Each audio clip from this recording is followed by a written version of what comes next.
말씀은 조금 어렵습니다. 정신 바짝 차리시고 들으셔야 됩니다. 왜냐하면은 이제 신구약을 오가는 이야기가 왔다 갔다 하기 때문이고, 또 이 주제 자체가 그렇게 쉬운 주제가 아닙니다. 오늘 이야기의 이 시작은 한 질문으로부터 시작이 되는데요. 바로 이것입니다. 우리 19절 말씀을 같이 한번 읽어보겠습니다. 19절입니다. 시작. 혹 내가 내게 말하기를 그러면 하나님이 어찌하여 허물하시느냐 누가 그 뜻을 대적하느냐 하리니.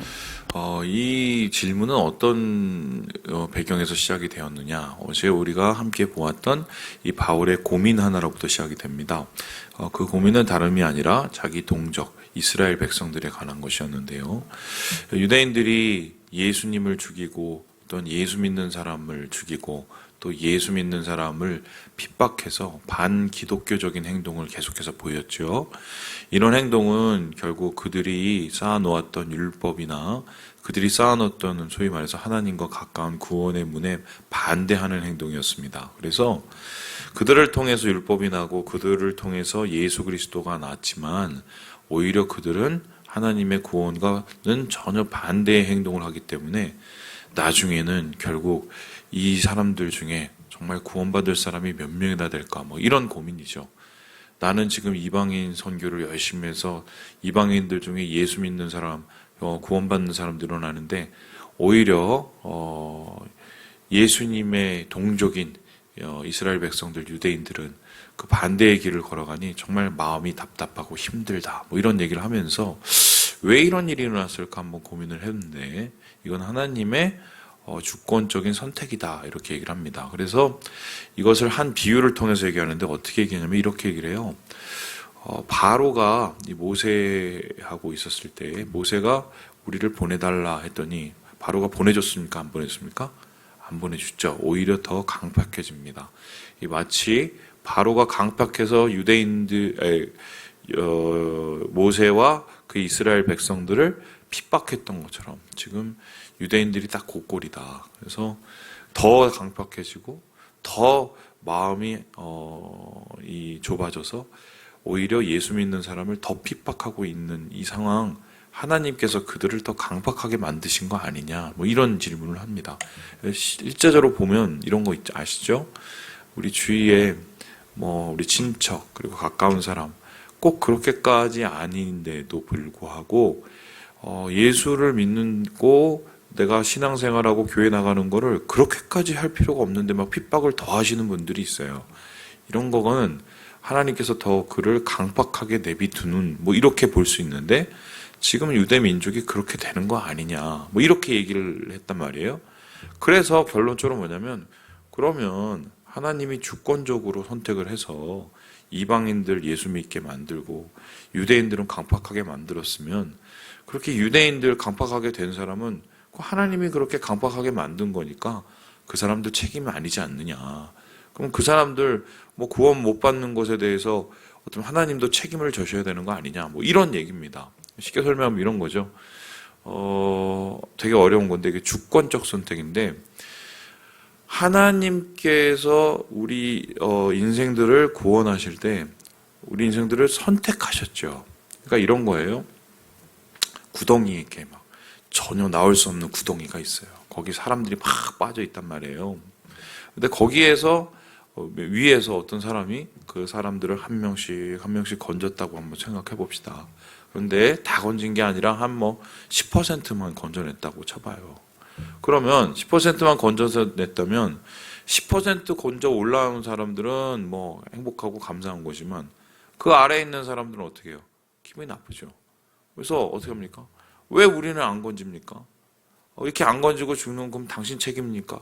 이렇게 얘기한다는 거예요. 하나님에 대해서 하나님이 구원을 시켜놨지만 구원을 시켜주지 않는 다른 기타 사람들이 우리 구원 안 시켜준 건 하나님 책임이야. 이러니까 우리는 아무 책임이 없어. 이렇게 얘기한다는 겁니다.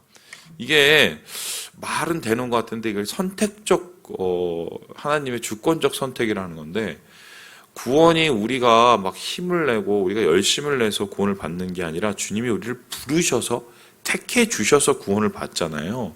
그러니까 이 모든 구원은 하나님의 의지와 은혜로 시작되는 것이기 때문에 그러면 이거에 대해서 우리가 어떻게 받아들여야 되느냐?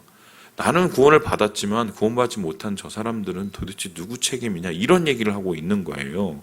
그런데 여기에 대해서 이제 바울이 세 가지의 구약의 이야기를 끄집어냅니다. 첫 번째 이야기가 뭐냐면 바로 예레미야서인데요. 예, 우리 함께 우리 21절의 말씀을 같이 한번 읽어보도록 하겠습니다. 21절입니다. 시작. 토기장이가 진흙 한 덩이 하나는 비하여 쓸 그릇을 하나는 천이 쓸 그릇을 만들 권한이 없느냐. 이거는 이제 예레미야가 했던 이 토기장의 비유예요. 하나님께서 예레미야를 부르시죠. 그리고 토기장의 집으로 가보라고 합니다. 그러면 토기장의 집에 가면 또 어떻습니까? 그릇을 막 빚고 있는데 어떤 그릇은 잘 빚고 어떤 그릇은 그 빚다가 갑자기 탁 멈춰버리고 그 그릇을 부셔버립니다. 이것을 가르쳐서 네가 뭘 봤냐 그랬더니 토기장이가 그릇을 빚다가 하나는 부셔버리고 하나는 그릇을 만듭니다. 이게 바로 하나님이라는 거예요. 이게 뭐냐면 이스라엘 백성이 지금 하는 행동이 한마디로 구원받지 못할 상황이고 구원받지 못할 행동은 나는 너희들에서 앞으로 멸망시키겠다는 하나님의 주권적으로 그들에 대한 심판을 이야기하는 얘기입니다. 그래서 우리가 이 세상 속에서 뭐냐면 모두가 다시 사실 이 그릇이죠. 왜냐하면은 우리가 죄를 져서 우리가 하나님 앞에서 정말 온전하지 못한 존재이기 때문에 우리도 다 이렇게 폐기되고 다 쓰러지고 없어져야 될 그런 우리 모습입니다. 이렇게 우리가 죄를 진 이 세상의 모든 사람들이 소위 말해서 왜 나는 그것을 다시 안 만들어줘 이렇게 말할 권리가 있어요 없어요? 없다는 거죠. 왜냐하면 우리는 그냥 진흙이고 그리고 우리는 버려진 진흙이 될 수밖에 없는 더러운 흙이라는 거예요. 그래서 하나님이 우리를 버리신다, 구원을 받지 못한다, 유대인들이 하나님 앞에 나아가지 못한다. 이거는 당연히 하나님께서 버리실 수도 있는 주권이다라고 첫 번째 이야기를 했어요. 이러한 하나님이 버리실 수 있는 주권에 우리가 뭐라고 토를 달 수가 있어요 없어요? 없다는 겁니다. 좀 살벌하죠. 두 번째 또 비유를 하나 대기 시작하는데요. 이 비유를 댑니다. 우리 함께 25절의 말씀을 같이 한번 읽어보도록 하겠습니다. 25절입니다. 시작. 호세아의 글에도 이르기를 내가 내 백성 아닌 자를 내 백성이라 사랑하지 아니한 자를 사랑한 자라 부르리라. 이게 이제 무슨 얘기냐면 이런 겁니다. 호세아가 고멜이라는 이 부인이 있었어요. 내 부인이 행실이 아주 고약했죠. 그래서 막 이 남자 저 남자 만나고 심지어는 소위 말해서 막 집 나가고 그리고 또 음탕한 짓을 계속해서 나중에는 이제 술집에 팔려서 아예 또 다른 남자와 살고 있고 막 이런 상황에 살고 있지요. 근데 그렇게 해서 이 고멜 근데 그 고멜을 통해서 나온 아이들이 있죠. 그 아이들이 2명이었어요. 근데 그 아이 이름을 뭐라고 지냐면 한 아이의 이름은 로암입니다. 이 로암미가 뭐냐면 내 백성이 아니다라는 뜻이에요. 이게 어떤 뜻이냐면 이런 겁니다. 얘는 도대체 내 아이들이 맞아? 왜냐하면 고멜이 음탕한 짓을 해갖고 소위 말해서 이게 내 아들인지 아닌지 잘 모르겠다는 거예요. 하나님이 이스라엘 백성을 바라볼 때 얘네들은 분명히 나를 통해서 내가 아버지라고 하는데 실제적으로 이 이스라엘 백성이 섬기는 건 아세라 섬기고 바알 섬기니 이 이스라엘 백성은 내 백성 맞아? 난 이제 내 백성이라고 안 할래. 이게 이제 첫 번째 호세아에 대한 이야기입니다. 그리고는 갑자기 하나님께서 호세아 보고 야 고멜 데리고 와 이렇게 얘기를 합니다. 고멜을 딱 데리고 왔어요. 그리고는 얼마 지나고 나서 하나님께서 뭐라고 하냐면 야 저번에 내가 네 아들 이름 로암미라고 지라고 그랬잖아. 얘 이름 바꿔 그랬어요. 그리고 어떻게 이름냐면 로암미에서 로를 빼고 암미가 됩니다. 로는 아니다라는 뜻인데 그러면은 내 아들 아니다에서 아니다 빼면 뭐예요? 내 아들이 돼요. 내 사랑이 돼요. 그렇고 하나님께서 이제 앞으로 내가 내 사랑 내 아들이라고 표현하시면서 26절 이렇게 이어지죠. 살아계신 하나님의 아들이라 일컬음을 받게 된다.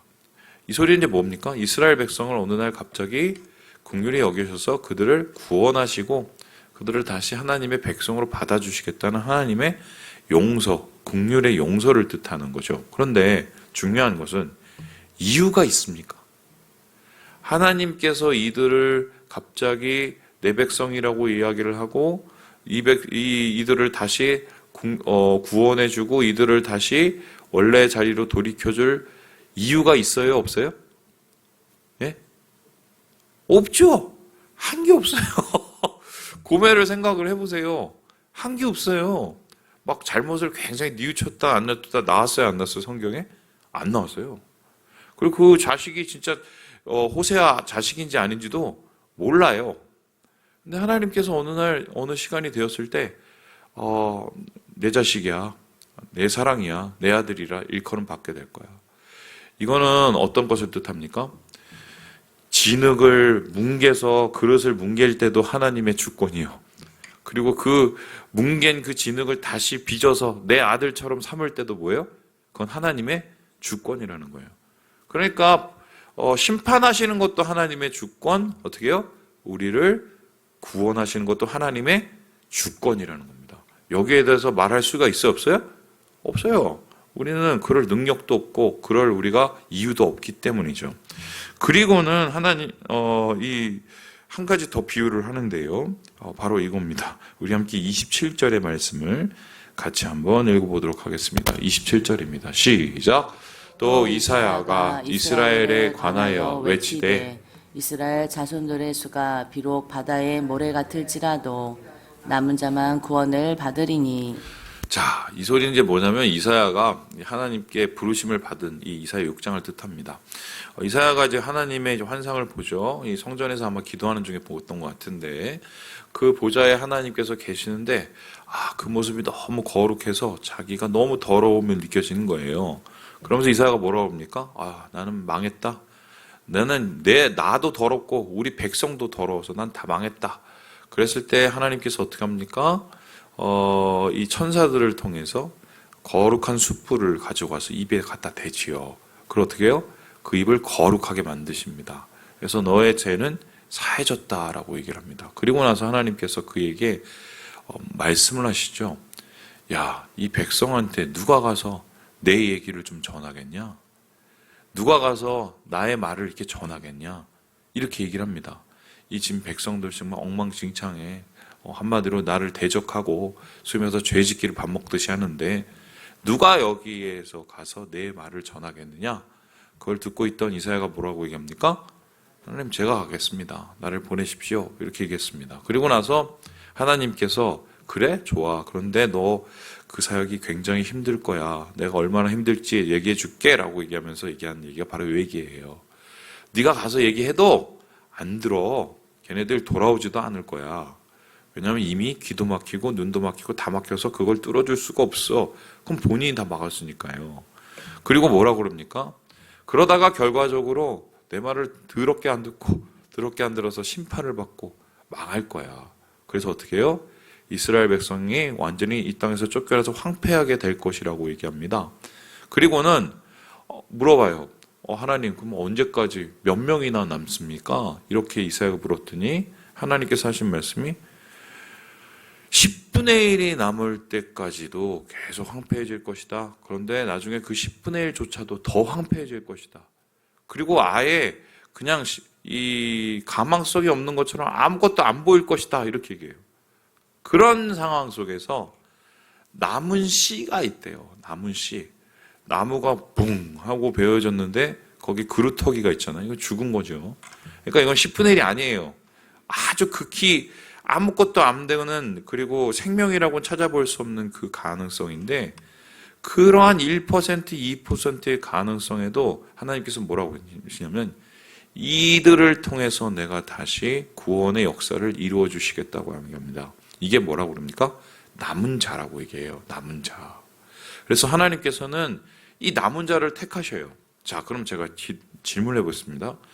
하나님이 남은 자를 택하실 때 그 남은 자는 자격이 있어서 남게 되었을까요? 아니죠. 왜 내가 남은 자고 내가 선택됐는지를 모릅니다. 하나님이 그냥 주권적으로 선택을 하셨어요. 그 이유가 뭐냐면 우리가 다 아까 진흙처럼 뭉개져야 될 존재이기 때문이에요. 자, 그러면 이 세 이야기를 통해서 바울이 하고 싶었던 말은 무엇일까요? 이 첫 번째로 뭐냐면은 이 구원에 있어서는요, 우리 모두가 다 하나님 앞에 빚진 자라는 거예요. 뭐라고? 하나님 당당하게 저 구원시켜줘야죠. 저 하나님 제가 유대인인데 제가 율법을 잘 지켰는데 하나님 내가 이방인들 중에서도 내가 이때까지 잘 살고 잘 먹었는데 하나님 내가 다른 사람 해코지도 별로 안 했는데 저 인간보다 내가 좀 나은데 우리 집 그 양반보다는 내가 훨씬 착한데 이렇게 말할 수 있어요 없어요? 없다는 거예요. 하나님 앞에서 모든 구원에 대해서 우리는 그렇게 당당하게 요구할 수도 없고 그리고 구원에 대해서 하나님 앞에 우리는 다 모두가 빚진 자고 그렇게 하나님의 주권적으로 우리가 선택됐다는 은혜를 이야기하고 있어요. 두 번째로 이 이야기를 통해서 하나님께서 말씀하신 게 뭡니까? 그렇게 우리가 하나님의 구원 앞에서 아무 말도 할 수가 없지만 그리고 그 하나님의 구원이 지금 참 유대인 앞에서 봤을 때 유대인들이 예수를 떠나고 다 무너지는 것 같지만 그래도 하나님께서는 그 유대인 가운데 은혜를 남겨두셔서 소위 말해서 주님의 주권으로 그 유대인 속에서의 남겨진 그 불씨를 통해서 하나님의 구원 사역을 계속적으로 이어간다는 거예요. 사람의 눈으로 보기에 불가능해 보이는데 이 구원 사역이 가능한 이유가 무엇입니까?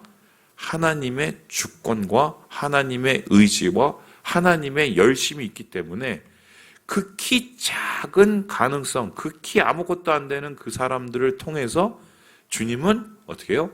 새로운 구원의 약속과 세계를 이루어 간다는 하나님의 주권과 능력을 이야기하는 것이 바로 오늘 이 말씀입니다. 그래서 이 말씀을 통해서 이 바울이 해결하는 것은 이거죠. 지금 유대인들 가운데 저 구원에 반대되는 행동을 하는 건 정말 어쩔 수 없이 주님의 행동, 의지고 주권인데 그럼에도 불구하고 하나님께서는 저 유대인들 가운데 하나님의 구원의 사역이 계속해서 이루어지도록 남은 자와 거룩한 씨를 하나님께서 준비해 주실 것이다. 그런 일말의 하나님에 대한 은혜의 소망을 거는 지금 이 이야기가 전체에 오늘 바울이 말하고 있는 이야기입니다. 자, 그렇다면 오늘 말씀 통해서 우리가 깨닫게 되는 것은 무엇입니까? 첫 번째로 겸손해야 됩니다. 예. 우리도 똑같아요. 어떠냐? 처음에 구원받을 때는 안 그렇습니다. 구원받았다고 생각을 하고 교회 다니고 뭐 목사 되고 장로 되고 권사 되고 안수집사 되면 자기가 원래부터 그랬던 것처럼 그렇게 살죠.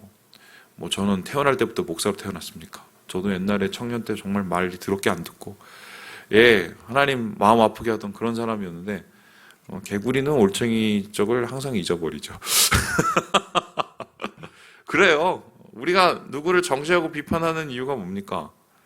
나는 그런 자격이 어느 정도 갖춰졌다고 생각하기 때문이죠. 유대인들하고 똑같습니다. 유대인들 나는 율법도 잘 지키고 나는 뭐 아브라함의 자손이고 그런 거 하지 말라는 거예요. 예수 믿는 건 예수 믿고 구원받은 건 다 뭐예요? 하나님의 은혜. 내가 한 게 없어요. 그걸 우리가 항상 깨닫아야 해요. 그래서 우리가 하나님 앞에서 십자가 앞에서 항상 겸손할 수밖에 없는 이유가 바로 그 이유예요. 두 번째로 우리가 오늘 말씀 속에서 깨닫는 건 무엇입니까? 희망이 없어 보이는 것 같은 상황 속에서도 하나님의 역사는 계속적으로 이루어지고 있다. 그 이유는 무엇입니까? 우리가 잘하고 우리가 버텨서 그런 게 아니라 하나님이 인류를 주의 공동체를 사랑하시고 그 가운데 주님의 열심을 포기하지 않으시기 때문이죠. 지금 코로나로 인해서 교회가 많이 힘들죠. 우리 교회도 참 타격이 있죠. 타격이 있어요. 참 안타까울 정도로 타격이 있고 전 진짜 걱정인 게 나중에 이렇게 10년이 지나면 교회의 청년이 과연 몇 명이 남을까 전 진짜 궁금해 죽겠어요.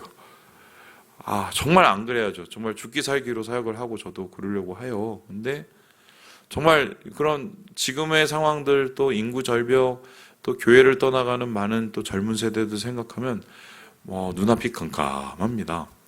그런데 오늘 말씀을 통해서 무엇을 깨닫습니까?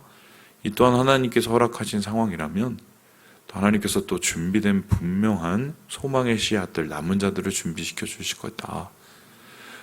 우리가 겸손함으로 주님 앞에 은혜 앞에 나아갈 때 하나님께서는 주의 공동체를 통해서 그것을 이루어 주실 것이다. 저는 말씀 속에서 그것을 찾게 돼요. 우리 사랑하는 여러분, 은혜로 오늘 하루를 사시고 소망으로 오늘을 이겨내시는 우리 모든 형제 자매들 되시길 주님의 이름으로 축원합니다.